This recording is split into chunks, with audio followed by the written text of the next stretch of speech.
继续来看到南投里戏国小囡仔参加青少年世界发明展览的比赛，用德加乐器的作品摕到银牌，会当利用手机啊 App 来编曲，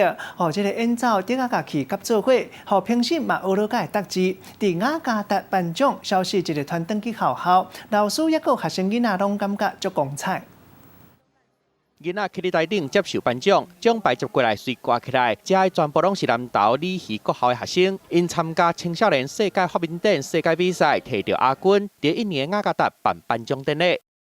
幸可以来参加这个比赛，因为毕竟是第一次参加国际性的比赛。比赛场顶大家拢足欢喜的，头一届参加国际比赛就摕到这么好的成绩，不过语言对因来讲是一个真大的挑战。来参加这种国际性比赛之前，我们会在台湾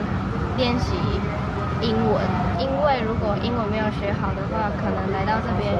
老师评什么讲什么都听不懂。 这届场顶的作品叫做德加乐器，利用手机 APP 来编曲，甲德加乐器互动足深熟的。老师也在过程里面呢，非常的认真，要克服创意的发展，直到完成。虽望你是国校伫较业贴的所在，不过却定定场顶。早伫4年前，就有老师学生组一个理戏志工团队，用神奇魔法照这个作品参加第3届索尼科学大赏比赛。经过9个月时间，一路一直赢，伫全国决赛内底摕到冠军，即马佫摕到世界比赛银牌，受到大家肯定。记者综合报道。